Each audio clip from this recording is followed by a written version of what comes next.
Fernand. Well, Hazard Control Technologies thanks you for joining us today and for making the world a safer and healthier place together. Today, we're going to be focusing on coal fire hazards, although it's really not all about coal. This applies as we talk today about many bulk materials, ranging from rubbers to wood-based products to many other areas. So again, will be covering a lot of territory that applies to a very broad sense of bulk materials today. We'll cover topics on hazard awareness and talk about some of the characteristics of the hazards and the wonderful and amazing encapsulator technology. We'll talk about some very specific hazards, again, dealing with coal, from handling it to transporting it to storing it, and certainly the services that are very important to go along with safe and healthy handling of the hazards that we're faced with today. We recognize that one of the most common significant hazards in most industrial facilities, or really anyone who uses bulk materials, including coal, deals specifically with the fuel, namely the coal, or again, could be the sulfur, or the agricultural products, or the rubber products, those bulk solid combustibles. And the second really great hazard today is unfamiliarity. And we'll talk a little bit about unfamiliarity as we progress throughout the talks today. But we do realize that more facilities deal with these hazards, and these are the hazards that really interrupt their business as well as cause harm to others who respond to the emergencies, as well as their own workers and visitors.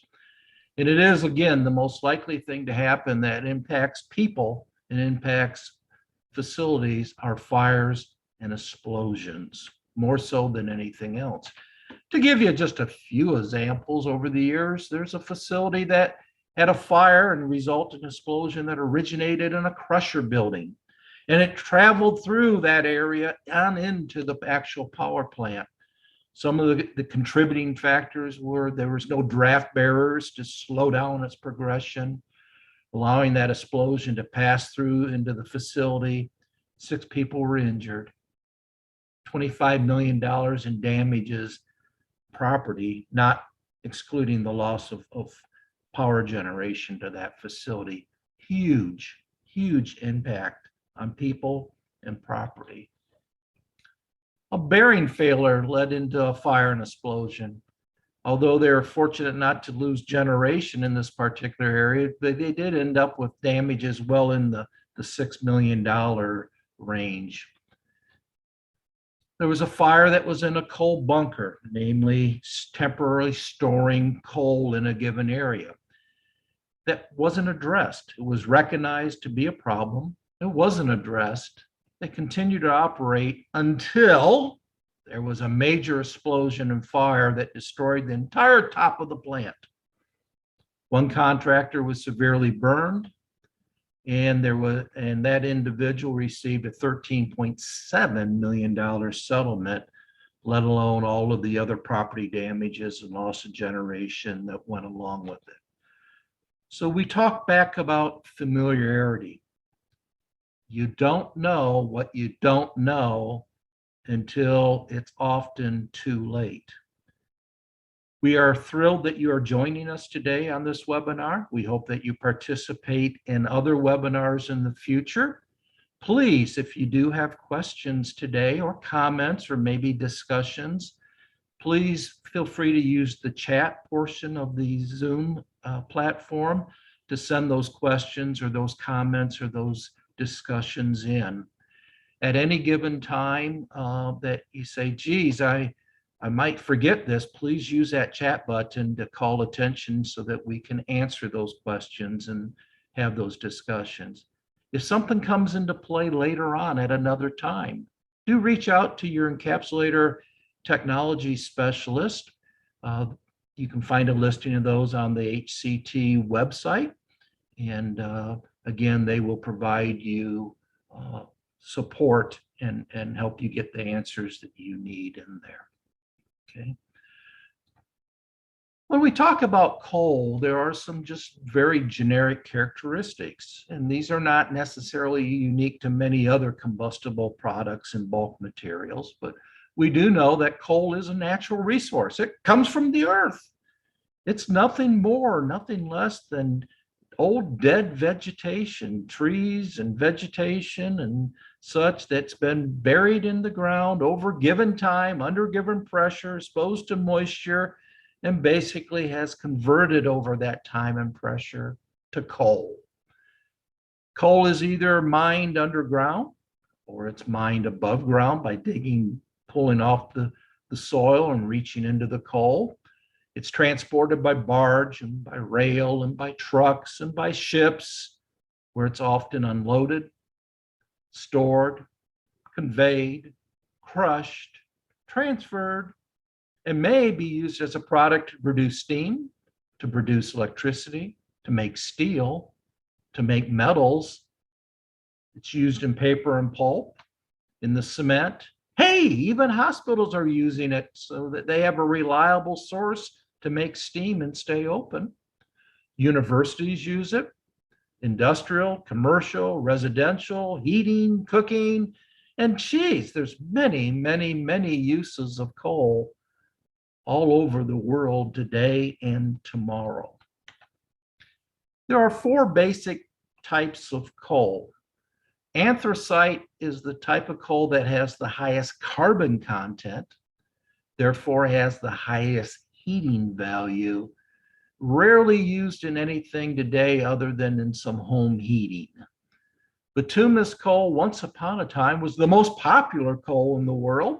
It is still widely used throughout the world. It has a carbon content about 45 to 86%. Again, it varies based on the mine. It has a relatively good heating value, and again, was widely used. Most of the bituminous coals, but not all, are underground mined. Subbituminous coals are generally a very soft coal, a friable coal, and can be a dusty coal. They have some environmental benefits in lower sulfur and other areas. Generally, they have a carbon content of 35 to 45% and relatively good heating value, but again, has become over time the most inexpensive form of coal because it's much cheaper to mine and transport and such. And it's also very widely used and beneficial from the environmental perspectives out there. The 4th type of coal, or rank of coal, if you might say, is lignite. Lignite has a very low carbon content, 25 to 35%, relatively low heat value. It's a very wet coal, but it is again used for many applications throughout the world today. Subbituminous coals becoming the more widely one, but it is again, all these coals are in use and in play throughout the United States. The one thing that is common to all coals, and that is there are some undesired characteristics to coal. While we see many benefits, there are some downturns to it, like there are with any combustible material. There are hazards.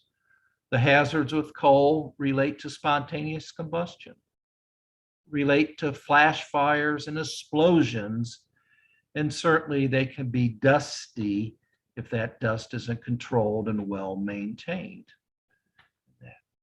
One area that really comes to light when we begin to say, geez, I don't understand, how can that coal just sitting around someplace all of a sudden be on fire? How's that happen? What we know are all coals have a certain amount of moisture content to them. Some, like subbituminous coals and lignites, much more than bituminous or anthracites, but they all have an inherent nature of moisture in them. And when that moisture begins to leave that coal particle, maybe because it's a hot day, maybe because it's sunny, maybe because it's encapsulated, maybe because of the airflow, lots of different reasons why that moisture level would be lost. it wants to regain its moisture content. You might think of it like a sponge. A sponge naturally lives in the ocean. It is basically inherently extremely moist. It's living in water. And you take that sponge outside of the ocean, outside of its environment, and you squeeze that moisture out and you dry it out. You make it very uncomfortable. As you look at it, you will see a lot of ridges and divots and a lot of surface area, and you'll see that it's soft and some things that might even be friable, easily fall apart. And while all this is happening, it wants to get back to its moisture content. So that's why sponges are very good at absorbing moisture from spills or throwing them in a bucket of water, watching them suck up that water very quickly. The difference between a sponge and coal, like many other types of inherent moisture products, agricultural products, wood products, is that when it actually reabsorbs moisture, it generates an exothermic chemical reaction called heat. It makes heat by absorbing water. And that heat then dries out more coal particles around it. And so now you have this cycle of taking place. As it gets dry, it absorbs moisture, it produces heat, it's spontaneous combust. So that is a very credible ignition source for any type of combustible particles that are inherently moist, like coal and like agricultural products like soybeans and very much like wood products and biomass and other things. It's that absorption of moisture into a dry product, regaining its moisture content, that generates heat, thus spontaneous combustion. So we do know that it is an exothermic chemical reaction. It involves oxidation of the coal at very low temperatures. That free oxygen molecule reacts with the carbon in the coal, and geez, that forms carbon monoxide. So one of the leading indicators of fire or spontaneous combustion is often carbon monoxide. And as that radiant heat and that thermal insulation, because often these fires occur down in deeper, they begin to hold in the temperatures, and the temperatures increase and more oxidation occurs and the fire begins to spread out in that. So there's a lot of factors that influence spontaneous combustion, from temperature of the coal, temperature of the atmosphere, the particle size. The smaller it is, the more surface area for it to absorb moisture, as it also is more surface area to lose moisture. The airflow that it might be exposed to, the volatile content of the coal, how it's reacting to heat, and the rank of coal. Again, the lower ranks coal like lignite and subbituminous coal will happen sooner. But remember, all coals have moisture, all coals have carbon, all coals have oxygen. They are all inherent for spontaneous combustion to occur. Some are less frequent than others. Some are much sooner than others. There's impurities in some coals, and the moisture content influences it, or the loss of moisture, the oxygen content, the heat capacity. Wow, just mind-boggling. There's a lot of things that happen here, but at the end of the day, one thing is clear. Coal, like many bulk combustible materials, can induce spontaneous combust. And that is becoming the precursor of our conversations today. There are some related hazards dealing with coal and other types of combustible solids. One is a thing that happens more frequently than what we talk about, and those things are called flash fires.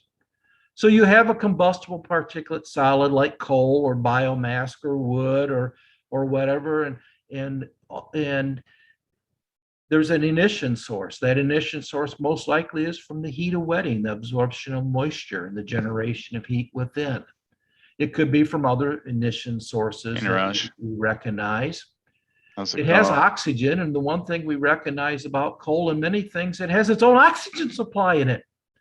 Water is made up of oxygen molecules. There's generally a high percentage in some coals, up in the neighborhoods of 30%, or so of that coal is comprised of water molecules. Again, oxygen available, carbon's available. All the things are right for things to begin to happen. And then you put that into dust form and you disperse it in the air, and wow, now you have a flash fire. As that flame travels through that dispersed combustible dust cloud, it burns through there, and that's called a flash fire. Flash fires happen more often than explosions. We just don't hear a lot about them. Explosions occur when you have all the conditions, including it being in a confined space. An area like a coal bunker, a coal silo, even grain bins, even flour bins, even factories, even dust collectors or air material separators are all areas where that combustible dust can be enclosed within. And when all the conditions are right, the 5 elements are there, the stars line up, and boom, an explosion results. Flash fires and explosions are very real, in addition to fire itself. We do encourage you, though, that Hazard Control Technologies do have upcoming webinars specifically on the combustible dust. We also do have a lot of subject matter experts and other resources should you have questions on those in any form. Again, dealing with wood, dealing with biomass, dealing with sulfur, dealing with rubber dust, lots of different hazards faced there. Today, we're more focused on the topic of coal. Now, there's a magical thing happening across the world today. It's really been happening for over 20 years, but is becoming more and more apparent as the changes and hazards become recognized and the needs for new technologies, even though, again, it's been around and tested and proven for 20 years, for 2 decades. Many are just seeing it because they've been unfamiliar. They didn't know what they didn't know. Now you'll know what you didn't know and what we can do today to face those hazards of today and of tomorrow. We're going to talk about hazard encapsulator technologies. Many of us, as we realized years and years and years ago, we talked about a thing called the fire triangle. And the fire triangle said, geez, in order to have a fire, you had to have fuel, something that can burn. You had to have oxygen. You had to have an ignition source, heat, something to get the fuel and oxygen to a temperature will ignite it and it will continue to burn. And we thought, boy, that's pretty neat. I understand how to prevent fires. I take one of those away from the others. I also understood how to fight a fire. I took one away from the others. So often people thought about using water. Oh, water, it will cool, take away the heat from a fire. And we thought about, oh, carbon dioxide, it will temporarily take the oxygen away. And then we began to be mind-boggled. How do some of these other fire extinguishing agents actually work? And we realized that there really was a 4th element, and now we call it the fire tetrahedron, that there are 4 elements to have a fire. It's the part of the chemistry, it's the fuel, it's the oxygen, it's heat, and it's that chemical chain reaction. When all 4 of those are together, wonderful things, not so wonderful things called fire happens. We know to prevent it, we try to mitigate one of those from the others. The way we often extinguish it is by using an agent to deal with one or the other, or methods to do that. The really cool news is F500 encapsulator technology agent works on all 4 legs of the fire tetrahedron, whereas most every extinguishing agent works on 1, maybe 2 of the legs. So now you have technology at your hands that you can be familiar with that deals with multiple angles of dealing with the fire tetrahedron simultaneously. Where before we might have to carry this and carry that. And you know, one of the challenges we've had over the years is what people don't know. They begin to carry so many different types of products And then you send somebody down and say, hey, we have a combustible metal fire. I need some dry powder. And they come back with dry chemical. It's not the same. They come back with foam. It's not the same. Whereas you have a product that can work in multiple facets of the fire tetrahedron, reducing or at least building a barrier for human error to take place today and tomorrow. As I said, encapsulator technology is not necessarily new. It's been around for about 2 decades. It is a patented product. It is a water additive agent that has extremely wonderful abilities to tackle the 4 sides of the fire tetrahedron. It works on Class A fires, Class B fires, Class D fires, lithium-ion battery fires, and you name it, it can do wonderful things. It is marketed under the name of F500 encapsulator agent through Hazard Control Technologies. And it really is the technology of today and the technology of tomorrow's. It's looking well ahead as these hazards that we're faced with and the technology that we're dealing with is in a constant changing mode. It's well in advance of those needs. It is environmentally responsible, and it's recognized by UL and many, many, many third-party testing organizations as the better choice. So we asked the question periodically, what's an encapsulator agent? Well, it's a type of a water additive, but their basic building block is based on spherical micelles. And these micelles are capable of encapsulating carbon molecules, both in the polar and nonpolar side, as well as hydrocarbon liquids and vapor molecules.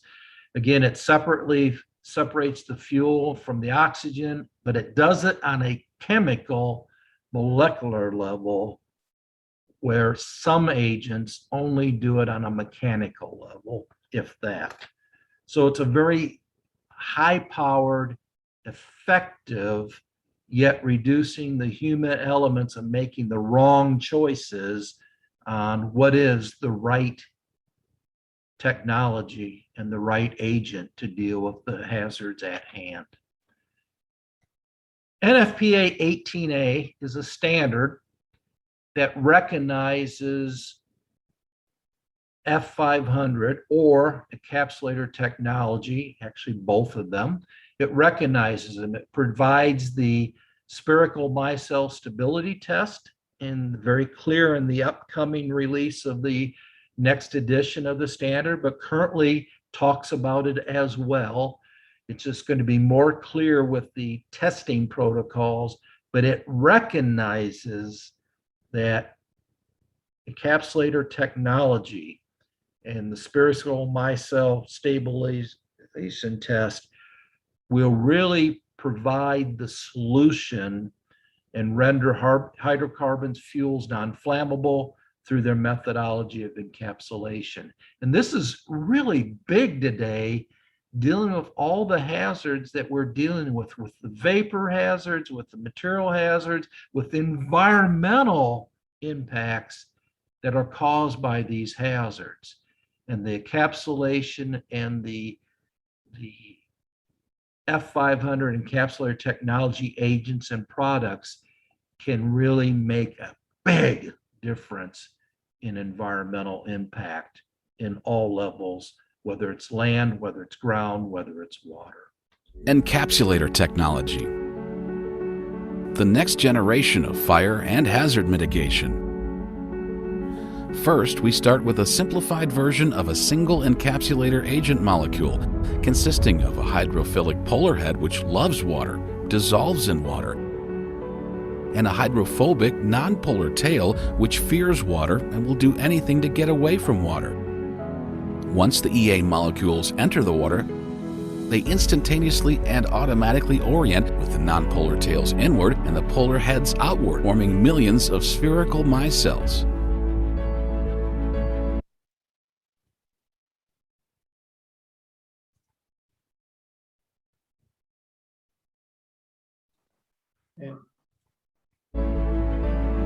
Micelles travel towards and exit the nozzles, forming EA droplets. Micelles nearest to the surface of each droplet automatically break apart. The nonpolar tails orient outside the droplet, with polar heads on the surface, forming an EA skin on the surface of every droplet. In addition to the EA skin, there are millions of molecular spherical micelles within each droplet. That's a great overview of the spherical micelles and such an important topic as we deal with the hazards of today and tomorrow and the values in encapsulator technology.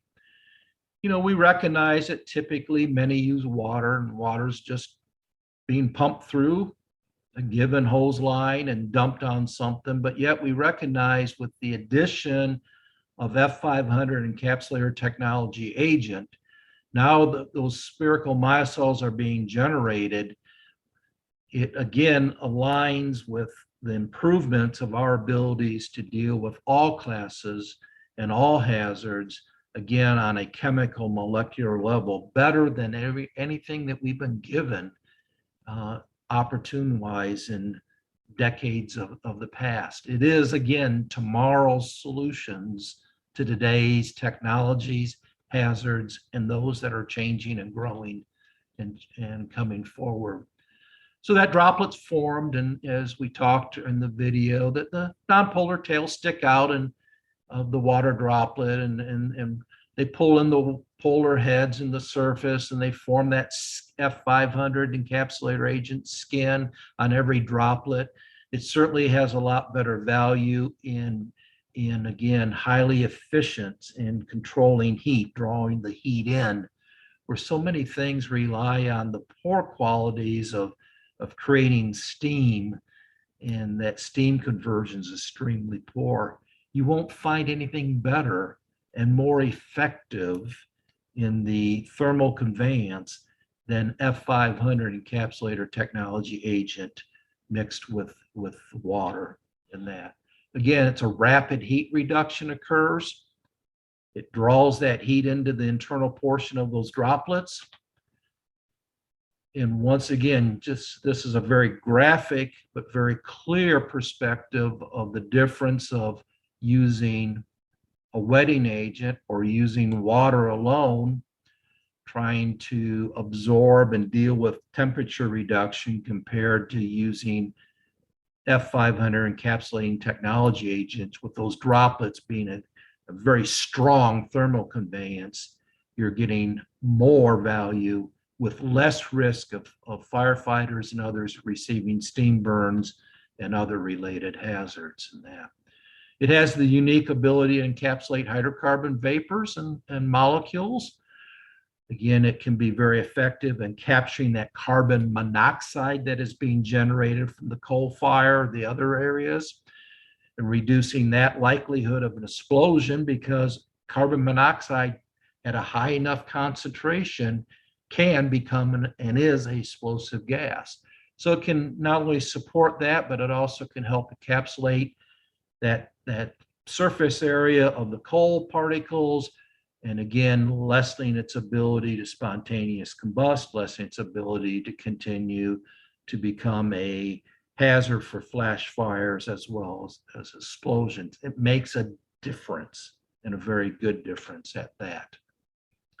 The one thing that is clearly recognized, if you would take coal dust and you would put it on water, as you would see on the left side of this picture, is what you're going to see is coal floating on water. It's not mixing, it's not gelling, it's not suppressing, it's not doing anything other than you are now elevating that dust and that combustible material to the point that it can flash fire or explode under the right conditions, and fire can continue to happen. In fact, you're giving it a source for moisture if in fact it is dry coal and it's looking for a way to suck it in, therefore generating heat. But yet on the right, we can see with water additives, such as F500 encapsulator technology, it begins to interact with those coal particles and be effective rather than to keep separated and make a wall between the two. So in short, some of the fire suppression mechanics that make F500 encapsulator agent wonderful and the right choice for dealing with bulk materials, especially coal and wood and many rubber products and many things. As I said, this isn't just about coal. This really is a very broad area of the hazards that we are faced with day in and day out. It reduces surface tension. Remember, as that soft coal particle breaks apart, it introduces more surface area. Therefore, using F500 encapsulator technology agent, it allows it to move across those areas, saturate those, get those areas wetted, increase the penetration into the pores, and just much more effective. It has the ability for the rapid heat reduction. It absorbs many more times the calories per kilocalories per hour than plain water. It provides a burn back resistance. It encapsulates, it forms a chemical cocoon around liquids and vapors and renders those things like the carbon monoxide and the other carbon products and that non-flammable. It also helps cut down and reduce the dust from the coal particles as they're broken, and somewhat has ability to do some encapsulation of the particles as well. It interrupts that free radical. Again, it's a high molecular weight molecule absorbed by that free radical through that energy, that kinetic energy that's being applied. It again reduces the toxic smoke and the soot. Wow. The air is cleaner. We can see what we're doing. We're not getting all of that soot and that smoke on people and on buildings that now form a potential hazard to their health. It improves that visibility, improves that air quality. So again, it works on all components of the fire tetrahedron like no others do. When we look at wetting agents, which are guided under NFP 18 standard, yeah, wetting agents do reduce surface tension. They do spread a little bit. They do penetrate. They do have some of the heat reduction mechanics equal to water, and they do convert water into steam. Again, they create more steam than water, therefore posing people at risk from steam burns and such. Well, we know firefighting foam. Oh, foam. And let me say, to be very clear, F500 encapsulator technology agent is not a foam. Foams make bubbles. They deal on the mechanical level. They generally spread across a surface area, while they may spread relatively easy over across some surface areas like one-dimensional flammable liquid spills. They create a blanket, and that blanket temporarily separates the fuel from oxygen to smother the fire. But if that blanket is broken, again, it allows for oxygen and fuel and the vapors to all come together and a reignition to occur. But it also is very counterproductive to heat. Therefore, it's going to deteriorate rapidly. And it's a lot of work to maintain that effective blanket because, again, over a long period of time, it's going to dissipate. It's going to be ineffective, where F500 encapsulator technology is effective for a much longer time in many more areas. Again, it does reduce the surface tension. It does encapsulate the fuel and the vapor molecules. It does have significant heat reduction. It interrupts those free radicals. It does everything one could ever dream for in dealing with all four sides of the fire tetrahedron, and doing so in a manner that adds values of safety and health to people, as well as to business continuity and the environment. Some people call it the third category of agents. It certainly is the new technology, even though, again, it's been around for decades. It is dealing with the hazards that are being created today and the hazards that are coming tomorrow more effectively than anything we've seen and worked with. And I'm speaking from my fire service career. I'm speaking from my previous life in the private sector, the energy sector. It's been a blessing to be exposed to a product that makes good sense and works on that molecular chemical level more so than mechanical. Again, it can be used on Class A fires, it can be used on Class B, the two-dimensional fires, the gas, the diesel, ethanol-based products. It works on the Class K or the F-class fires, depending where you're at in the world. Again, it works on the very broad spectrum of all the different fires. The question often comes up, geez, we're at a facility that we use coal to make steam and to make electricity, and we have a lot of different hazards out there, including Class A fires and Class B fires and three-dimensional fires and Class D fires, and some of us are starting to see battery energy storage systems and lithium-ion batteries, and we've got batteries that produce dangerous gases already in stock. And geez, we also have electrical fires. Can we use it? Oh yeah, you bet you can use it. You can use it on all of those hazards. There's really not a need to have a bunch of different agents around, only to rely on humans making the right choices and having the right information and bringing the right stuff to the fire. It is truly a way that we can improve the human performance abilities to do good things by good people. Oh, let's talk a little bit about some coal-related hazards. And as we talk about these, you might dream a little bit about, oh, this also same thing that he's talking about talks about wood products or rubber products or biomass or sulfur. So let your mind look at around the hazards that you personally face with in what you do and where you're at, and say, oh, let's see how this applies to what I'm thinking. We know that in many facilities we deal with dust. Dust that lays on horizontal surfaces and dust that lays on vertical surfaces. And we know that dust that is combustible laying around out there is a housekeeping issue. It's a nightmare, and it can ignite, and it can cause an increased severity when a flash fire or explosion does occur. It can contribute to that and make it more severe. So we realize that combustible dust throughout areas and on equipment and on surfaces can be a big problem. And we begin to say we need to keep those surfaces clean. There are times that it becomes challenging.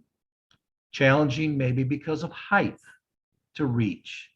Challenging maybe because, oh, I don't want to use too much water, I'll have other problems. Well, there is a product that Hazard Control Technology makes called Dust Wash.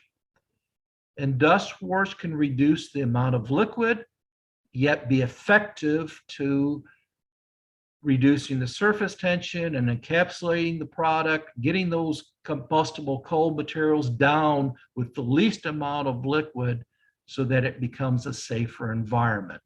So it is a methodology for housekeeping as well. And these are certainly areas that you want to look at any given facility, are those horizontal surfaces.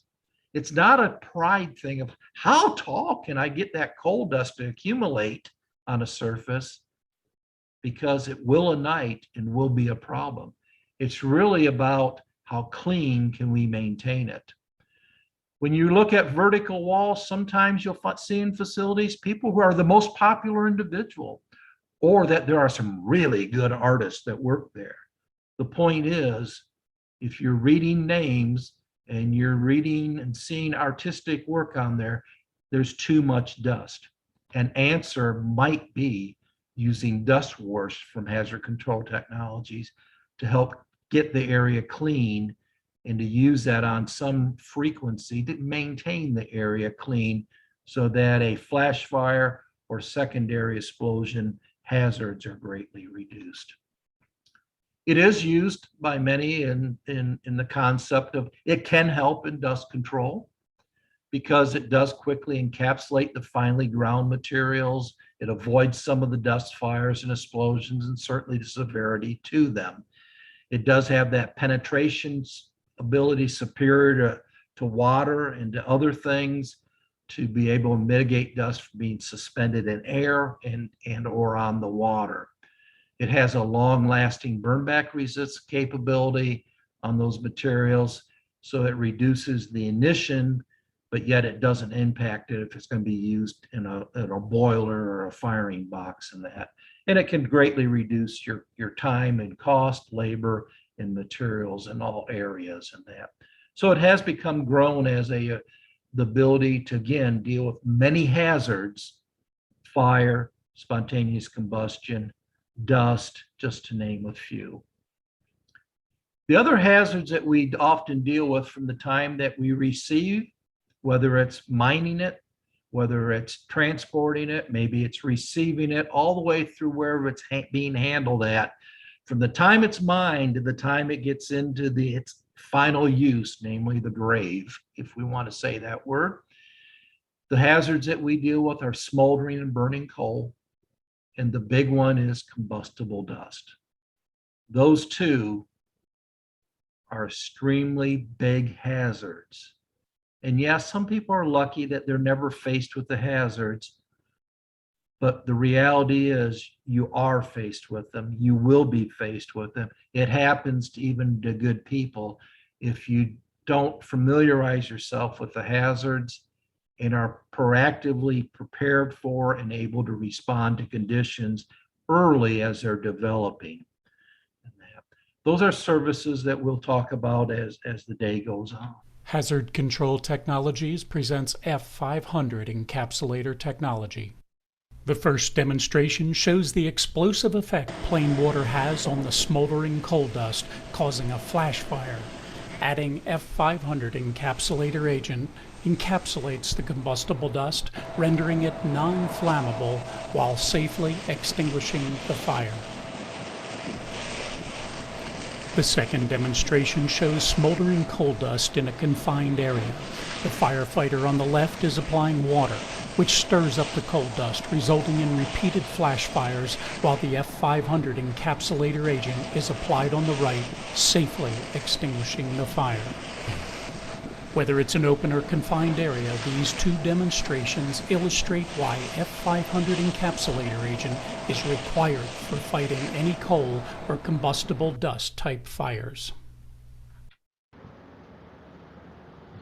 This is an example of another area that often we deal with bulk materials. Again, this happens to be with coal, but can be with other products as well that are combustible. The stockpiles, where the coal or the product gets put out and it gets temporarily stored. And these types of stockpiles that are very likely to be uncompacted and not well maintained to begin with, even those that are, sometimes this will occur over spontaneous combustion is likely over time based on wind conditions, sunlight, moisture, temperature, stockpile operation. A lot of different factors go into it, but it is very likely that these materials that are being temporarily stored, and in this particular case outdoors, but it could be in a barn or a dome or another type of structure, these types of materials generally will spontaneous combust, some sooner, some later. Often it occurs down about 15 feet or so from the base of the product. That's often because the larger products and the things roll down as it's being applied or being put on the pile. They roll down, and therefore you get a lot of open air, open space around these. So air can flow easy, temperature, it's easier for the material to dry out. And again, as it dries out, it's seeking moisture, moisture from the air, moisture from maybe water laying around the base of the pile, moisture from its one another. It will steal moisture from each other to be able to make itself comfortable. That process of making themselves comfortable, those particles, generates heat, leading to spontaneous combustion. So these are likely areas that take place. Spontaneous combustion normally deals with hot spots deep within the pile. Many cases you can't see them. If you're looking on the surface and you see grayish material, whitish material, even some smoke, that means deeper down is where there is the problem. Spontaneous combustion has occurred. It is beginning to escalate deeper down if you're seeing it on the surface.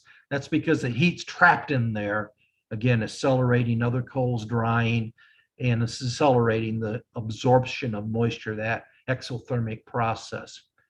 For many natural products, that process can take as early as 5 to 7 days and it be beginning to combustion occur. Some may take 7 to 14 days, some may take longer, but generally it's less.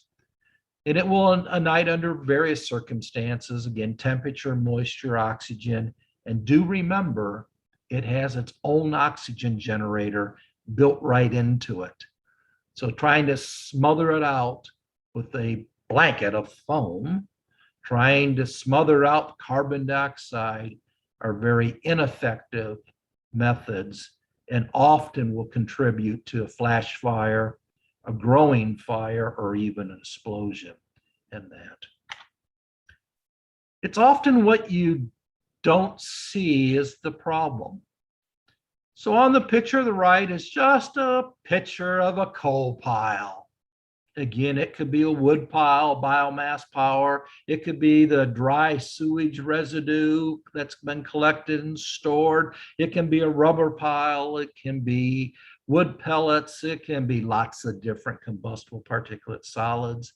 And you're looking at it and saying, wow, okay, I don't really see anything, until you pull out that wonderful tool. Even though it's not the perfect tool, doesn't see everything, it does have the ability to see more than what the human eye can. And you look at it, and on the left, you see a picture of 4 hot spots that are well over 100 degrees in temperature, but more importantly, they are growing.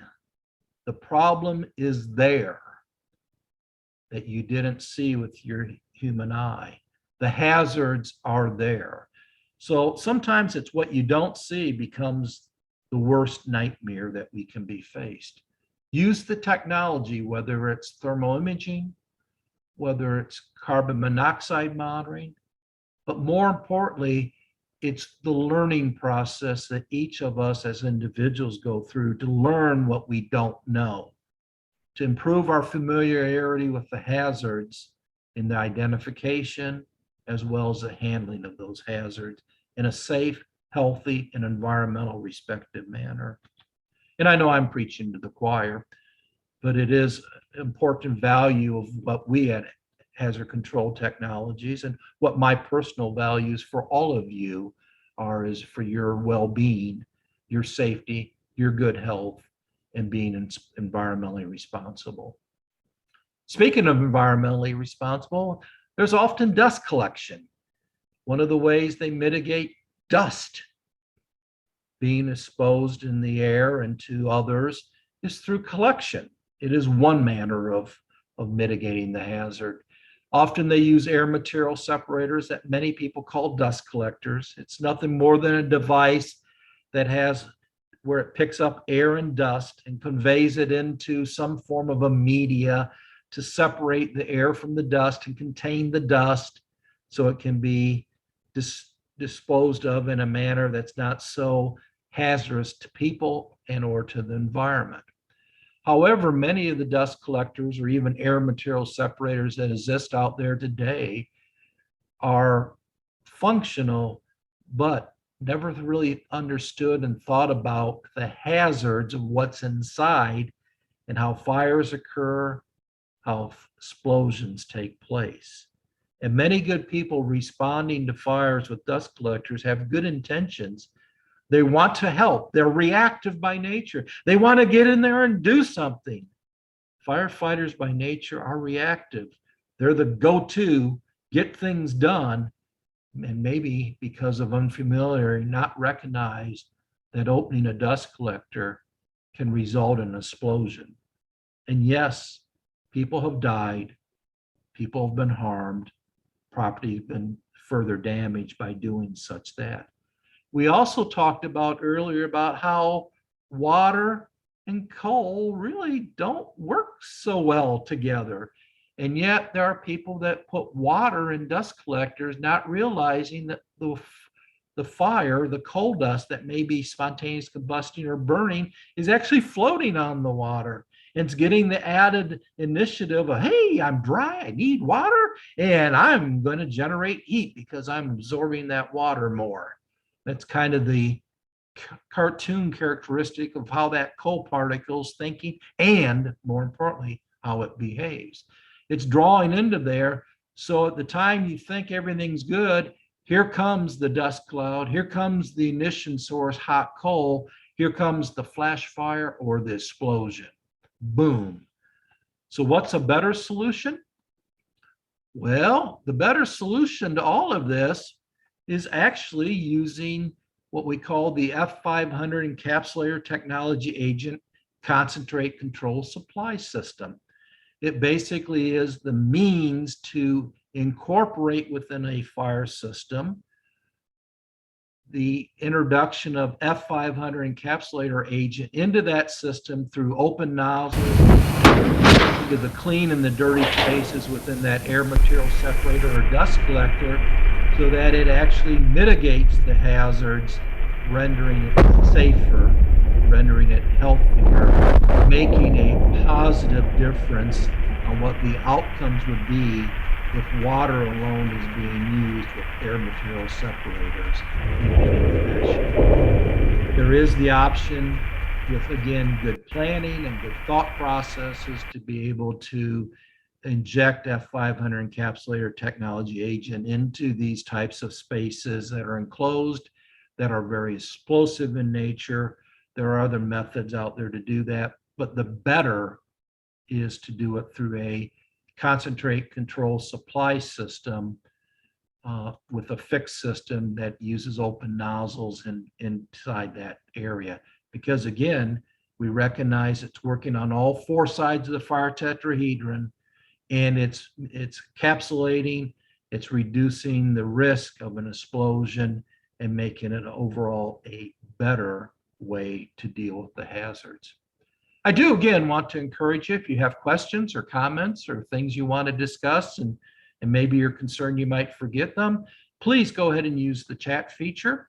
And Hernan's monitoring that, and he loves to ask questions as we come near to the conclusion of today's webinar.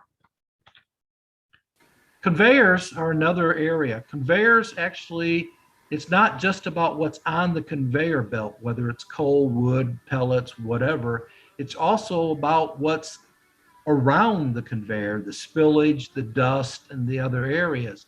Conveyor fires tend to spread very quickly. They move at a very fast pace.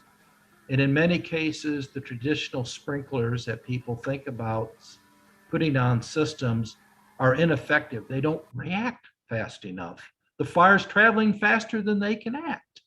That's often why open head nozzles are used, especially in areas that you're dealing with the three-dimensional concept, which most conveyor fires are, or you're dealing with a concern over water supply, recognizing the F500 encapsulator technology agent and its products and services can be incorporated to conveyors.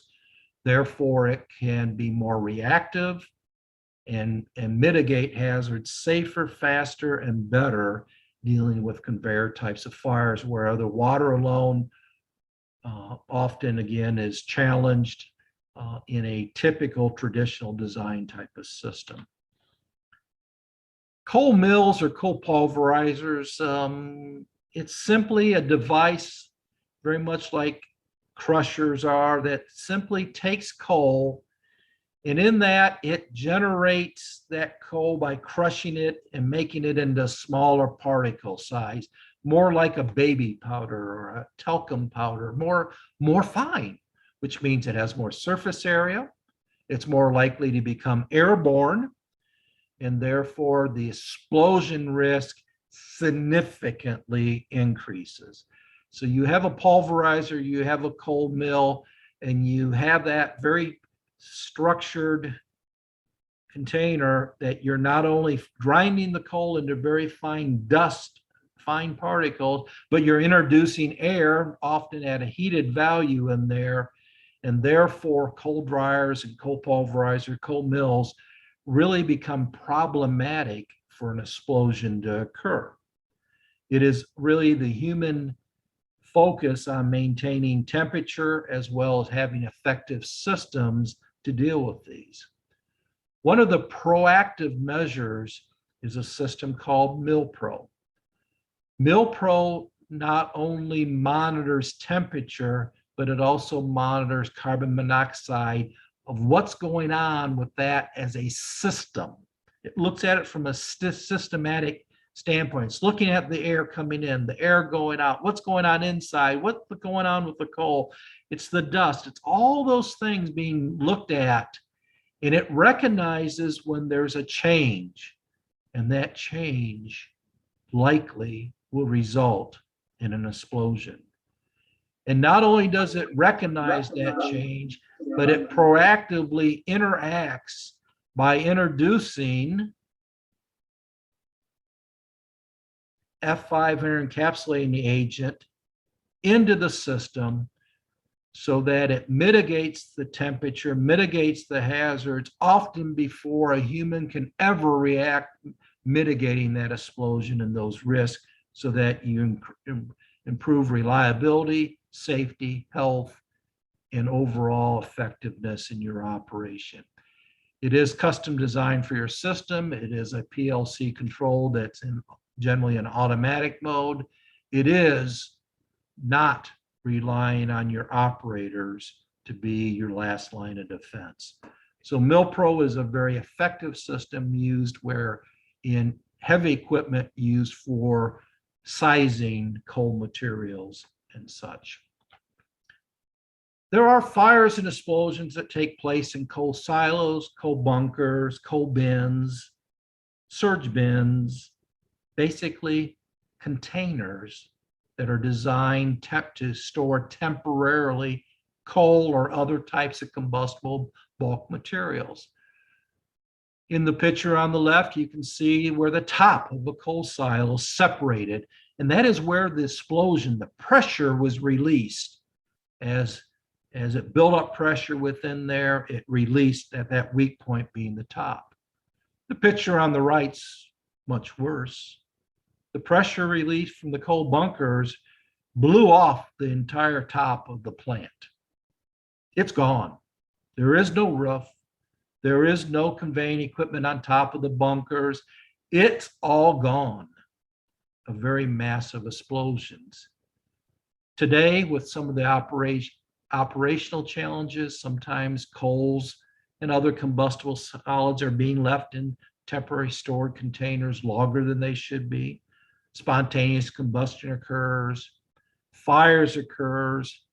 If they're not reactive and recognizing something's developing and act on it properly, explosions and flash fires continue to happen in many industries in all parts of the world. On the left, you are seeing a live footage from a camera, surveillance camera in a bunker room. You can almost see somebody in a white hat, white shirt walking around as a coal silo explosion occurs. The explosion occurs in the silo, it travels up through the floor, up through the process equipment, into the bunker room or tripper room, and it's fully engulfs that entire area, including the individual who's in that area is engulfed in a fireball. As the pressure continues, it's relieved, the flame continues to travel through the dust until it burns through the dust, and then you generally have residual fire within the silo or bunker. Underneath of a coal bunker or silo is a thing called a coal feeder. It controls the flow of coal into the pulverizers, which is below, or the mill. The photos on the video on the right is such a piece of equipment. It's a coal feeder. The explosion that occurred in the silo traveled not only in that bunker room, but in that open area around the boiler, around the silo, all the way down and engulfed the coal feeder area beneath it. Massive, massive amount of coal dust and explosions. Often these types of fires are detected early, known about, but again, unfamiliarity what to do becomes a big challenge, just as having the right technologies to deal with it become a challenge that takes place. The hazards with coal bins and bunkers and hoppers and silos and surge bins and such, again, those temporary storage enclosed areas, is that they are an enclosed space. There's often, where the equipment runs, there are stagnant areas. The flow doesn't pass. Therefore, sometimes there's old coal stuck along the fresh coal coming in. And it allows for that old dry coal to get moisture and spontaneous combustion occurs.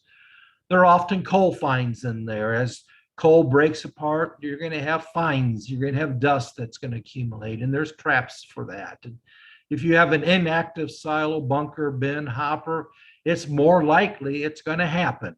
It's a matter often of how soon. Sometimes there's cavities in there. In other words, it burns and creates a void. And that top of that void's often a hard crust, kind of like a tar substance. It just gets hard. And inside that cavity is burning is gas. It's called carbon monoxide. It's building up. It's accumulating in that void. And if that collapses, it can cause a carbon monoxide explosion, a dust explosion, and just really a bad thing. So those are some of the dangers that we deal with these types of areas. When we have any reason to believe that something wrong is occurring, our first thought and our first process is what's called a reversed hazards mitigation. And that reversed hazards mitigation includes stopping the operations so you're not adding more combustibles to the affected areas. Hey, I will tell you firsthand by experience, and it's a bad way to learn, is putting more coal into a coal silo or bunker to smother out the fire does not work. It's just like adding more fuel to the fire and making the explosion and the risk bigger and more bad. You want to inspect for and remove combustible dust from all the surrounding areas, from above the equipment, around the equipment, adjacent areas, on those beams, on those vertical walls, on those horizontal surfaces. You want to make sure that you understand that all of that dust that's around can contribute to the severity should something bad happen. So that is another important step in the process, is to inspect and to remove that. Remember, removing the combustible dust from above the coal surfaces also is important. So in that area above the surface, inside that bunker, silo, or whatever, is to remove that. And one of the best tools that's available is the attachment called a cellar nozzle attachment to the piercing rod, because it allows you to insert that into the bunker silo, flow F500 encapsulator technology agent to get it on the roof, on the ceiling, on those horizontal surfaces, on top of the coal surfaces there, to, again, to mitigate the dust hazards. Continue to monitor for carbon monoxide, continue to monitor temperatures by doing thermal scans and other means on a continuous basis. These are very important steps to take place. Dust wash is a product also very effective in cleaning these areas, removing that dust from those high areas, from those horizontal surfaces, again, reducing the amount of liquid that may be within that cleaning scope. And that very important is doing the reverse hazard mitigation first. The piercing rod kit, as I mentioned earlier, is available. It comes in different lengths so that as the hazard or the problem is deeper within, you can add to it in 5-foot intervals. It's very commonly used on stockpiles to extinguish and cool deep-seated fires in those stockpiles, again, minimizing the amount of water, the amount of liquid that's being applied. It's used on coal bins and bunkers and hoppers and silos and surge bins. Again, those structures, those enclosed areas where material is temporarily stored, it again has the same ability to get down to where the problem is, to extinguish it, to cool it, those deep-seated fires, and do so with the minimum amount of water and liquid in there. Very effective means to dealing with deep-seated fires. The piercing rod kit, coupled with F500 encapsulator technology agent. And sometimes you'll find in some facilities they're very proactive, very thoughtful in preparedness and ability to respond. Recognize that sometimes the problem of spontaneous combustion is deeper down. It's down lower where there's the change in surfaces where coal is likely to become stagnant or trapped. And in some of those facilities, they've added access ports. And with those access ports, they have the ability to safely inject F500 encapsulator agent in there and use the piercing rod to get to where the problem is, again, reducing the amount of liquid and being the more effective in the control of the situation. Again, dealing with the heat, dealing with the encapsulation, dealing with the carbon monoxide that's being generated. All of those are effective technologies and methodologies in that. Generally, with training, and Hazard Control Technologies does do training in these areas. We encourage you to reach out to your encapsulator technology specialists or to Hazard Control Technologies if you're interested in knowing more about their training services, as well as their other products dealing with these special hazards and that. But generally is the facility fire brigade members and or the fire department or fire service personnel that are trained in these types of scenarios. We use thermal imaging cameras to better understand the growth and the location of the problem, and they can use laser temperature gauges. They'll use carbon monoxide monitoring equipment. They'll look for signs of paint peeling or heat surfaces. They're using a variety of resources to best understand where the problem is so that they can develop a mitigation effort to deal with it and to do so that everyone is safe and remains healthy, and do so with lowering the risk profile and the severity for all. And that this Hazard Control Technologies presents F500 encapsulator technology. At this Kentucky power plant, a thermal imaging camera is being used to locate a deep-seated coal hotspot. Direction is given to a team on top of the coal silo using Hazard Control Technologies' piercing rod. As the tip of the piercing rod approaches the hotspot, a 1% solution of F500 encapsulator agent is injected into the coal. You can see the coal being cooled in the video as the color changes to blue. The unusual rectangular area that appears to still be hot is an insulated hatch on the side of the vessel. The coal behind it is actually cooling. F500 encapsulator agent has a unique ability to rapidly penetrate the coal and cool the fire. The F500 molecules form a protective skin around the water droplets, and the nonpolar tails of the F500 molecules draw the heat into the center of the water droplets. The water drops efficiently absorb the heat, resulting in rapid cooling, unlike water, which mostly evaporates as steam. Once the thermal imaging team is satisfied the hazard has been eliminated, the piercing rod operation can be terminated. If the hotspot remains, the piercing rod will be withdrawn and retargeted until the fire is out.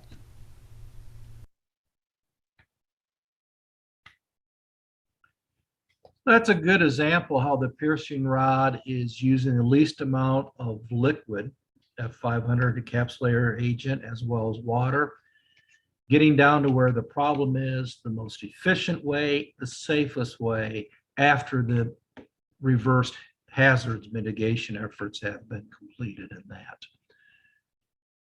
We talked about technologies, and I hope that you share with me my passion for protecting people, making sure they're safe and healthy, and doing so in an environmentally respected way, and preserving the business continuity. There are many innovative solutions that are driven by hazard control technologies through the F500 encapsulating technology agents and that. And like just to share with you a few of those as we speak today. Again, there's a lot more information on those. Just like anything, we don't have one size ladder to do everything. We have different types of ladders, whether it's a step ladder, extension ladder. We have different sizes to do the different tasks to deal with, to mitigate the hazards we have. We too have those, and we too share those. From the equipment, there are portable F500 encapsulator technology agent portable fire extinguishers in various sizes that are available worldwide.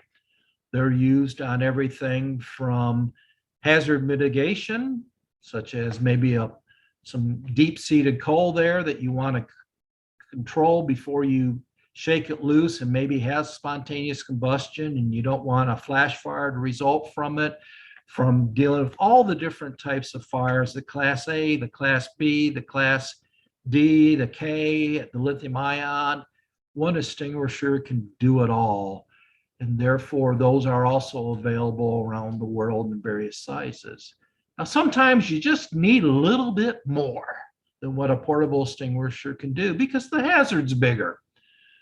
Some of us who've had the pleasure to travel by air over the years, we've seen along some of the tarmacs at airports, we've seen these big units look like big wheeled units. In other words, they're a mobile unit. They just carry a lot more extinguishing agent inside them than the portable extinguishers do. Those quick attack mobile units also are available with F500 encapsulator technology agent in various sizes. There are portable carts. The picture you see on the right is a portable cart carrying the encapsulator technology agent. It has an inductor, a proportional unit built into it so that it can be easily connected to a standpipe or a fire apparatus, and very easily mobile, that you can generate the spherical micelles through the proportioning of the water in the F500 through that particular device. Again, a bigger supply and certainly a lot easier than carrying around a bunch of buckets. Buckets are also available. There are compressed air systems, and there's mobile response trailers. There's the piercing rod, which we just shared with you. There's really, really a neat tool out there. I apologize, I don't have a picture included here, but please do ask about it. It's the TKO nozzle. It basically allows you to have F500 at the tip of the nozzle. It's being proportioned in right there, and you can easily move a hose line or hand line around using it at a very low gallon per minute, generally 20 gallons per minute, and be extremely effective on most fires. It's a great tool, probably one of the most known tools out there. So now you're familiar about it, ask about it, please. Concentrate control supply systems involve bladder tanks. Some of them are water-driven proportioners, and some are actually pump systems. These are all different devices that are designed for the specific application needs. They interface with fixed fire protection systems like a sprinkler system or a deluge system or a pre-action system or water spray system, allowing the introduction of the F500 encapsulator agent into that at a metered, measured rate so that you are truly effective. These are used in many applications, from transformer fires to in coal domes to coal buildings. They're used on coal conveyors. They are used on lithium ion and battery energy storage systems. They're used in charging stations. They're just many, many different applications for them, from dealing with Class A fires to the Class B, the lubricating oil fires, the transformer fires, the three-dimensional, the two-dimensional fires, and so on and so forth. A lot of different products out there to complement and integrate with the F500 encapsulator agent to make a good difference to the hazards that you deal with, bringing you the best technology, the technologies of today and tomorrow, of the hazards that are coming forth and that we're faced with. There are also innovative solutions in the area of consulting and training as well. I do know a group of individuals recently visited a number of facilities to consult with them on some of their fire and explosion and vapor hazards, on how those hazards can be identified and as well as mitigated. Again, it's one of those things, how do you know that what you don't know? These services often will help you understand what you didn't know but need to know, as well as the training behind those. So consulting services deal everything from coal handling, fire protection, to dust hazards analysis for all types of dust, to emergency preparedness and planning, into the training of employees, firefighters, fire brigade members, and others in combustible dust hazards awareness, bulk storage hazards, coal handling hazards, emergency response. Many different products, many different surfaces, but the key is the technology. F500 encapsulator technology agent, dealing with all legs and all sides of the fire tetrahedron on most all classes of fire, makes a wonderful difference.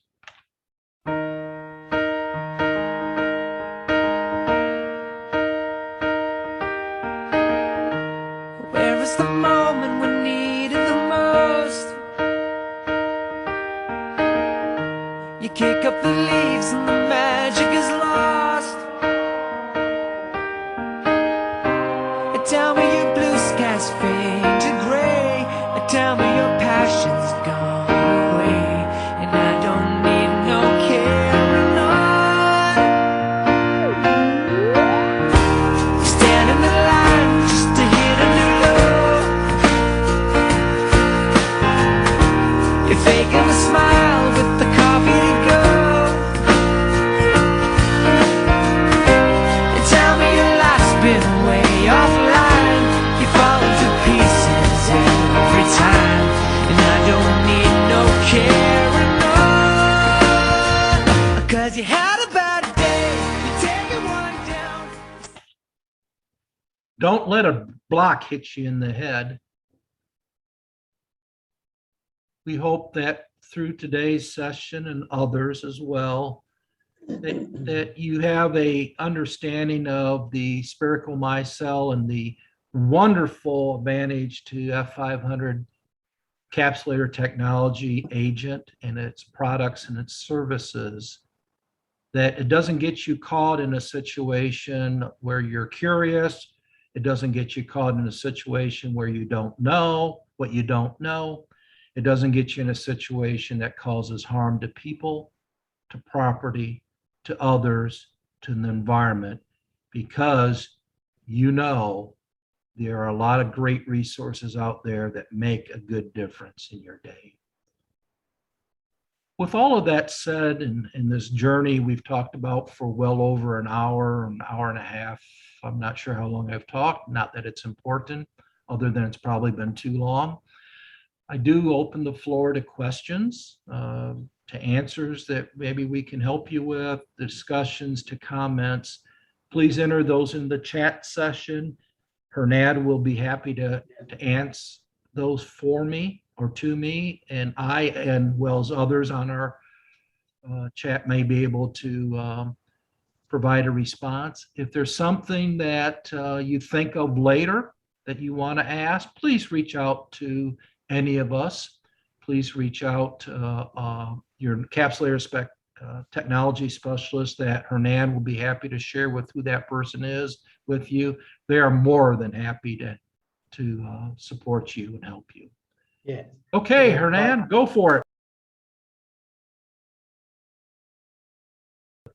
Generally with bulk solid materials like coal, and let's talk specifically about coal, generally that being stored in a enclosure like a silo, a bunker, a tank, a surge bin, such like that, 7 to 14 days is often the timetable that after that period of time, 7 to 14 days, it begins to degrade. It begins to take on some of the undesired characteristics. That doesn't mean it happens sooner. It doesn't mean that it doesn't happen later. But historically, we've seen most of the concerns within that 7 to 14-day period. I will offer a precursor to that in a proactive manner because we realize carbon monoxide is the precursor to spontaneous combustion and fire. It is the earliest known way to detect a problem. In those types of enclosures, many will put in carbon monoxide monitoring, and they will trend it. And their trending will tell them that over a given period of time and a rise in presence of carbon monoxide in parts per million, that, hey, something's changing. You might want to get some human eyes on things. And so it gives you that early warning that you might want to look at it using thermal camera or other devices to really take a look and say, is something developing here? So the answer is we have mechanisms out there to help us automatically detect something that might be changing sooner than what the humans may pick up on. We also know not everything is 7 to 14 days as a rule of thumb. But we do know that historically we've seen some changes within that 7 to 14-day period of time, 14 being on the upper side. So the rule of thumb, I think, from a short explanation is 7 to 14. Okay. Hey, Thank you, Bob, Bob. it's Ron. Is that from the time it's put into the silo? Yes. Put into the enclosure, generally the 7 to 14 is the alarming period. Now, the disclaimer that I have to share with you is there's a lot of things that happen to that product before it gets to there. And it may already be in a stage that it's already degrading to the point that it's just needing moisture and needing to spontaneous combust. That might be because it's been the principles of how they store it outside may not be the best. It may be because it's been laying around someplace. It may be it's just you received it very dry.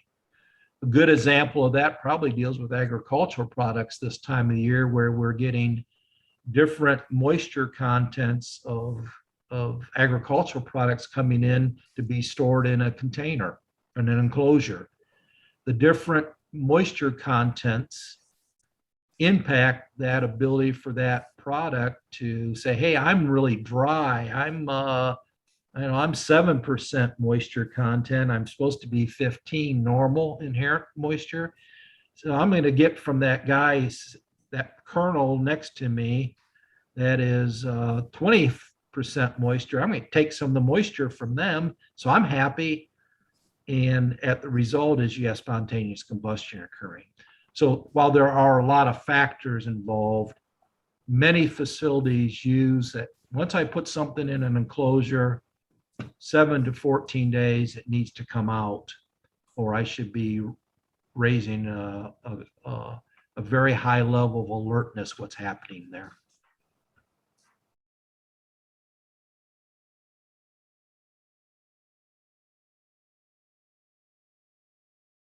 At the end of the day, sometimes we have casing leaks on boilers or other leaks like burner pipes and such, that the combustible solids, the dust, gets outside and it lays on horizontal surfaces like steam pipes and structures and ducts and other things.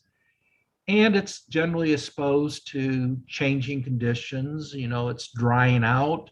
It wants to absorb moisture. There's moisture in the hot air. There's heat radiating off of the boiler or off the steam pipe, and certainly the ability for it to flash fire or burn. Not as much likely for an explosion, but more so for a flash fire. Those are real conditions that happen. The challenge often is, how do we clean these areas? Because often they're very difficult to reach. In the use of dust wash, again, more as applied as more as a mist, even with a modified compressed air system or such, basically you're using the advantage of the encapsulator technology with dust wash to go in there and clean that off with the least amount of liquid, encapsulating it and reducing surface tension. And bottom line is, it can be done probably easiest, even though people will whoa, can't use water.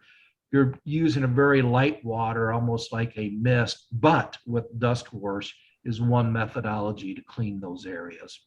And that the problem is you cannot often vacuum because you can't get to the areas to vacuum. Dust wash, again, in a mist format, can be very effective in cleaning those areas. Encapsulates dust and gets rid of it. And that you might need a vacuum truck to suck up the stuff you're pouring off of there, but it's a good way to do it. One question that I have, has it been applied in any power station that you know, like a case study which I could reference when I'm engaging other stakeholders in the business, like that this solution has been applied somewhere else and it's working, because people, they sort of like need that kind of assurance that this is definitely going to work. I do know through the coal users group, which is a worldwide not-for-profit group of people that use coal in various applications, there have been some that have shared their stories and their experiences that they have used it for housekeeping purposes and to remove the dust. I am not honestly familiar with anybody who has wrote a technical paper on it, but I do know that it has been used in various places around the world, and it has been used very effectively with good results in that. I might be able to identify some of them, that if that would be of help to you, but we certainly can share with you that there are coal users through the coal users group that have spoken to the point that they have used it with good success and would use it again. And periodically, actually, the one facility uses it, I think, every 30 days to clean dust and that. Okay. Yeah, no, I'll greatly appreciate if you can share with me that type of info. It will give me more substance when I go and engage with management on this aspect. Yeah, Because currently we've run out of options at this stage. okay. Yeah, it's definitely a different thing because you run into, hey, you want to use water around there? Oh, no, you can't do that. So we can Yeah, support you with some information. yeah, And I think Hernan has your email address so we can connect at a later yes. time.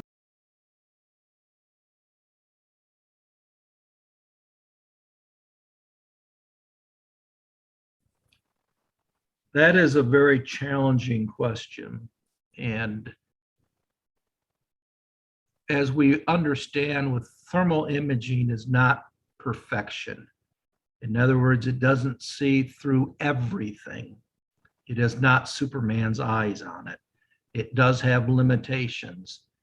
And depending on the depth of the concrete, it will also impact how much, if you can see anything or you cannot see anything. What, in some cases, what you do the best you can with thermal imaging to help you understand what might be there.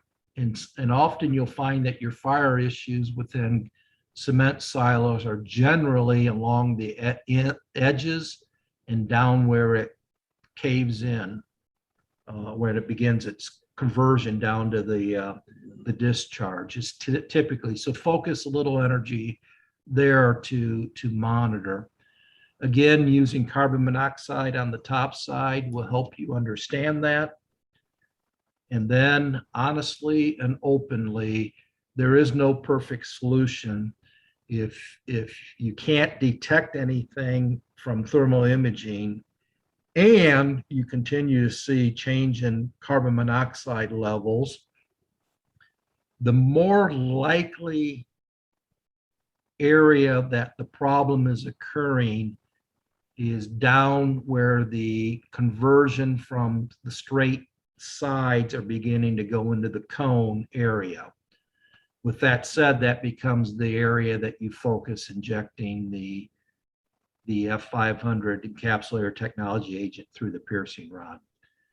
And at that point, you see, okay, this is the most likely place for stagnant coal and combustion to occur.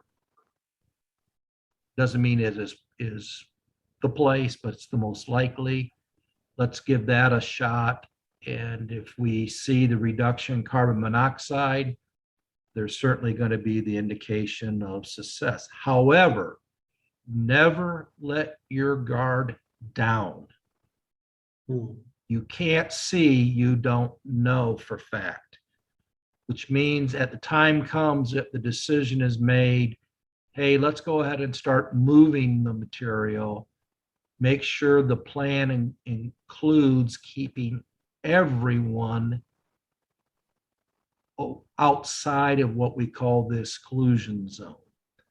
The exclusion zone takes account for if the product comes out, how big of a dust cloud that could take place, that dust cloud could be ignited in flame.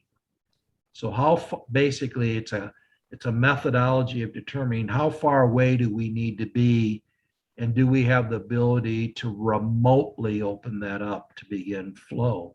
But you have to work with the belief that you still have hot stuff in there. There still could be fire and flash fire, even though you've gone in there and have effectively reduced carbon monoxide level readings. Yeah. Okay. So in other words, I didn't answer the question. No, yes, but because more of in South America there are a lot of cement silos. Yes, and it's a problem to looking for the hot spots. This is many times we receive these questions saying how we can work with this if we can see. Okay, you have to looking for. You can read the CO monitors. Yeah. One thing I would encourage is at a time that those silos are empty, maybe they're shut down for a period of time. They're not storing product in there. Mhm. Do a visual look in there, because you often will see where coal is being, or the could be any combustible material, where it's sticking to. Is it building up along the walls? Is it down in the area? That often will tell you a lot of where your problems are going to be, Mm. by looking at it when it's relatively empty. In that. Yeah. So that's another way to kind of have an understanding how materials flow through that silo.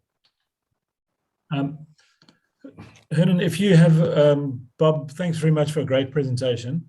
Thank If you. you have a bulk coal bin, where generally on a mining situation where you have a sort of a square bin, a big square bin, often the coal gets caught or gets stuck in the corners of the bin. Is there a way of supplying F500 somehow as a lubricant to basically get the product moving out of the corners, so it doesn't just stick in the corners? John, well, I will probably say I'm not very familiar about it being used as a lubricant. That is very possible. It would have to be somewhat injected in there uniquely. What I can tell you that some other applications in corners, for example, they'll use a liner material that's sealed behind it so that it enhances the flow. And it's basically an insertable and attachable liner that eliminates that corner and supports flow. The other option is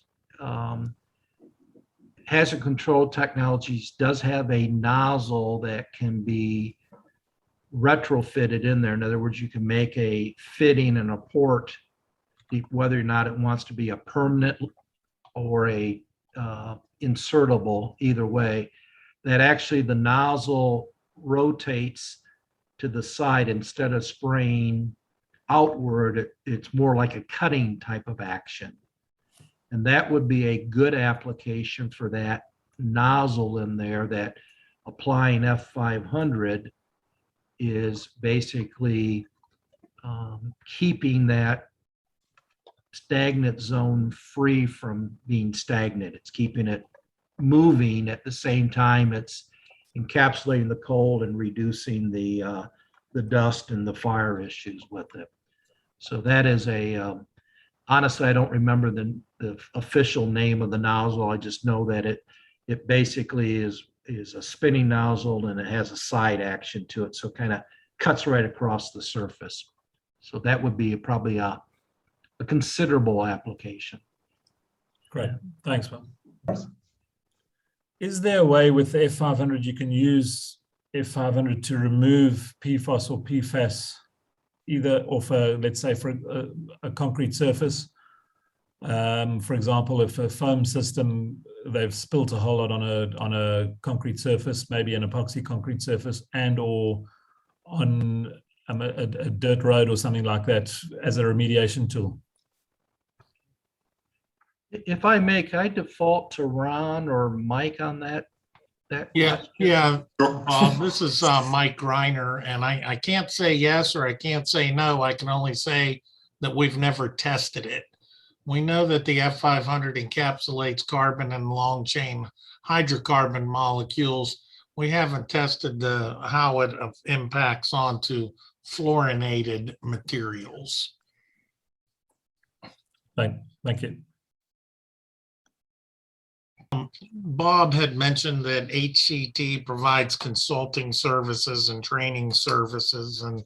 And I know here in the US that when you start dealing with combustible dust, and particularly with these subbituminous coals that spontaneously combust, and you're making really a paradigm shift from a bituminous coal to a subbituminous coal, it's a total different situation. And yes, the F500 is effective to put out the fire, but you know, we like to focus on the bigger picture. you actually will be going through a cultural change at your power plant to get people aware of the combustible dust, because they just see it as black stuff laying around, how hazardous it is, what kind of explosion area they're working in. So you really are trying to influence a change in the culture at the power plant. And that's where some of our training programs come in. The coal handling hazards awareness training program, the power plant hazards awareness program is to bring people up to speed on what is this new hazard that we're dealing with, how to, bring it to management's attention, because these are what start off with a, seems like almost not a real problem, spontaneous combustion that can result in a major explosions like Bob has shown at the beginning of the presentation. Also, we do offer what we call a subject matter advisory service. I would like to call that a bridging service, if you will. We have done this all over the world. Basically, you have your local emergency responders. They have the fire truck, the fire hose, the water. They have the can-do attitude. The one thing that's missing is how to specifically handle this hazard. And what I'm talking about is the reversed hazard elimination process. So they don't have that type of training. So what we provide is one person on site who understands both firefighting and the specific hazard. Typically, that person would be hired by the owner of the facility. Let's say it's a power plant, the coal mine, and we work in an incident command fashion. I should say a unified command in conjunction with the power plant facility, the actual local emergency responder, and our subject matter advisory service to walk them through the proper steps on, eliminating the dust, eliminating the secondary explosions, things like that. And that kind of stuff, having that type of expert on site is quite helpful, because, I heard the question, what do you do when you have a concrete silo, and, having a subject matter advisor on site to say, okay, we feel like we got this 99% out, but we can't trust the fire that we can't see. So we need to start unloading the silo, and he will know the proper ways to unload the fire, where to set up a fire watch, so on and so forth. So I lay that out there to anybody who deals with combustible dust, particularly if they're in silos or bunkers. Hernan, I turn it back to you. Okay, thank you, Mike. For a coal dust or an iron ore dust situation where you spray a solution of F500 on there, I'm assuming you would probably put let's say a 3% solution on there. Once you've sprayed it on there, how long would it last for? John, typically, it doesn't have to be this way, but typically we would use a 1% solution. And I honestly do not know the duration of its life. I honestly just don't know. John, this is Mike. Sorry, hi, Mike. On coal, I don't know if if you're seeking to spray F500 onto coal to prevent spontaneous combustion, we don't have any data at this point to support it. We do have data that shows we don't negatively impact the calorific value of the coal. In fact, the calorific value goes up ever so slightly, which is different than if you put plain water on it. So there's actually a benefit to having a 1% solution of F500 put on the coal.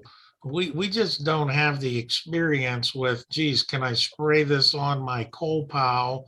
And now I increase the longevity of the coal by 2 weeks from a spontaneous combustion point of view. And one of the reasons we've never really tested it is because the coal varies in many different ways. If it's coming in from a train from Wyoming and going to the West Coast, and then put on a barge and then gone to Australia, that is a whole different characteristic of the coal than if it goes from Wyoming to Utah, which is the state right next to it. So a lot more drying effects take place the longer you transport the coal. So to us, it was like running one test isn't going to be resemble every case, and therefore it's probably not significant. That's how we've looked at that. Great, thanks, man.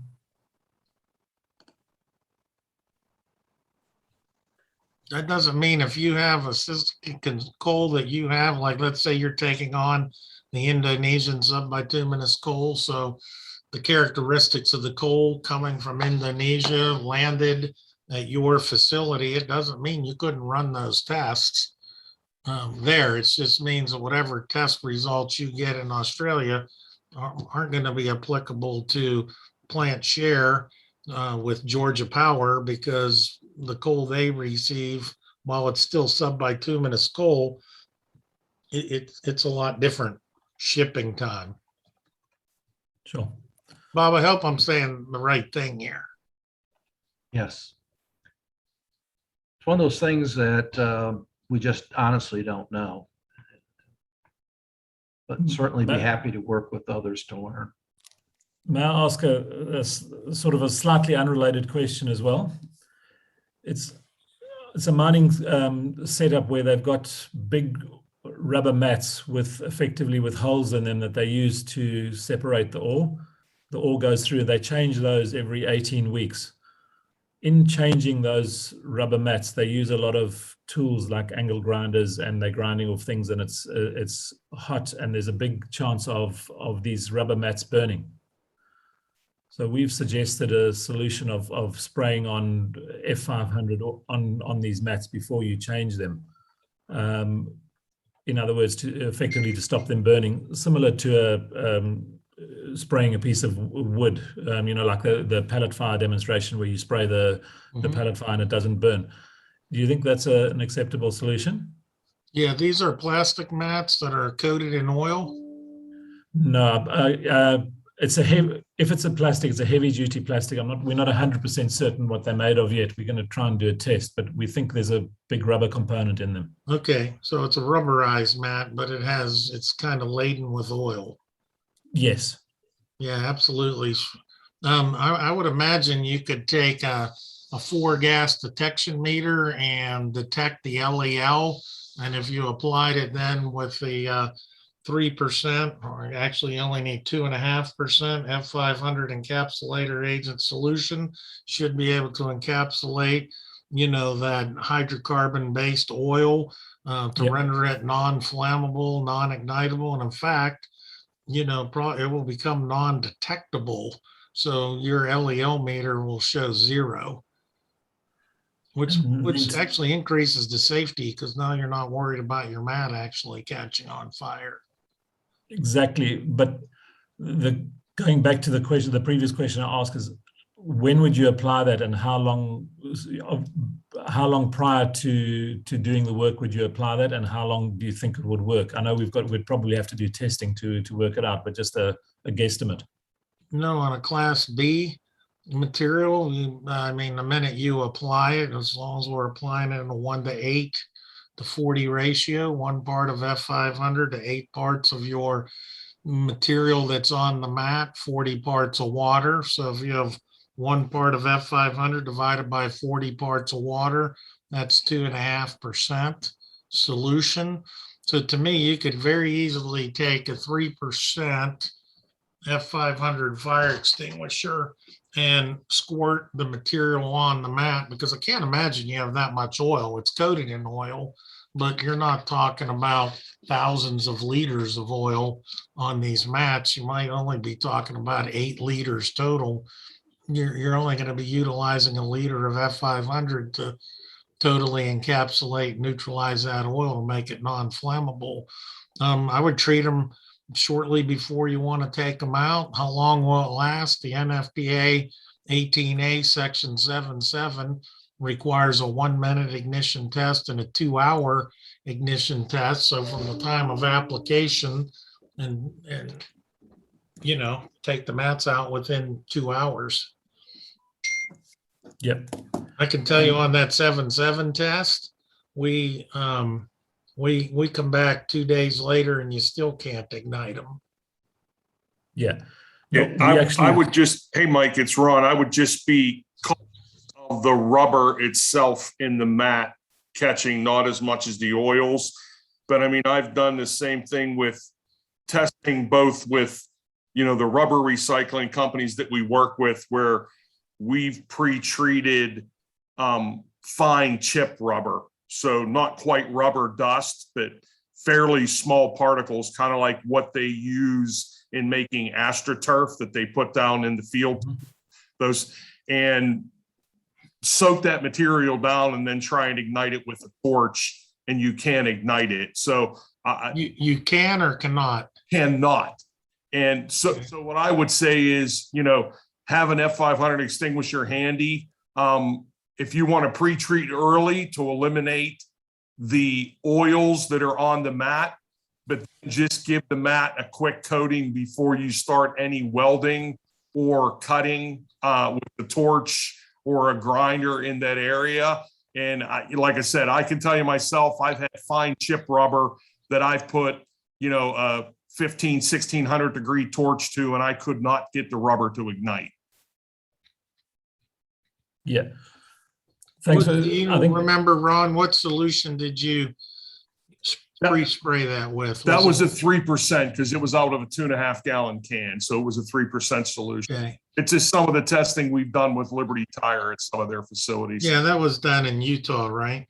No, that one was actually in Illinois when we were down at the when I did fire extinguisher training with their guys. At the is it Godfrey plant? Is that? Yes, yeah, Plant Godfrey down in Illinois. Yeah. We did a test today. These are run about 1 meter by meter. We just taped off half of it and sprayed one half, very similar to the pallet type test. And then we used an oxygen and acetylene torch on the side with the F500. It burnt. It looks like it catches a light, but it goes out instantly. And on the other side, it continues to burn. The question they came back to us before is, do we need to, from what Ron has sort of described now, pre-treat? In other words, do they need to dip the mats first and then just give them a light coating before you put them on? And if so, how long before would you have to dip those? I mean, can you dip them, sort of bulk dip them somewhere and then send it on a 2-week journey up to the mine, or not? Or do you have to do it literally just before you do the welding or the hot works? I can tell you on the wood, you know the one video where we pre-treat one set of pallets and then we put diesel fuel on the other. We light them. We have an impingement, maybe 10 minutes, maybe 15 minutes, and the pre-treated ones won't ignite. I've actually taken pallets and pre-treated them like that. You know, at the end of that video, we're taking the 1500 degree propane torch and we're actually trying to ignite both sets of pallets, the one that were pre-treated that were not on fire and the ones that just burned, and you can't light either of those. The pre-treated pallets, we've come back, left those outside in the Atlanta atmosphere and come back a month later and you cannot catch it on fire. Came back 2 months later, could not catch it on fire. Came back 6 months later, could not catch it on fire. But we don't have a definitive that hey, it's going to be a 6 months or a year on every type of material. What we have is, hey, on those pallets with that wood, it lasted 6 months in the Atlanta atmosphere, but might be a little bit different than if it's in the Amazon pouring down rain every day. It might only last 1 month. Yeah. I'm sorry, I guess- can't give you the black and white definitive answer. For me, I would go and say, here, treat these mats. Let's test. Let's dip these mats. Let's treat these mats and find out which works better for the customer. And if one works and one doesn't, okay, great. Now you have a new customer and you solved the problem for them. If neither of them work, they're in no worse condition. Yeah. The question we're trying to get around now is it's much easier just to spray these mats because it's a kind of a molded mat with shapes in it. But if you spray it and you only spray it from the top, you stand the chance of something going through and sort of igniting from the bottom of the mat. So perhaps dipping them would be a better solution first. Mm-hmm.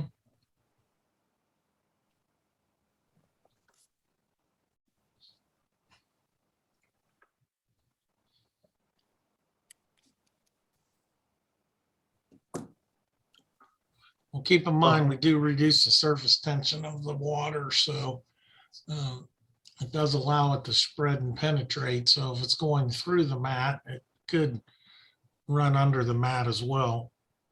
Yep. Thank you. That's just things you have to test directly with the customer. Yeah. Thanks, everyone, for joining us, and hope to hear from you soon. Have a safe and healthy day. Thank you.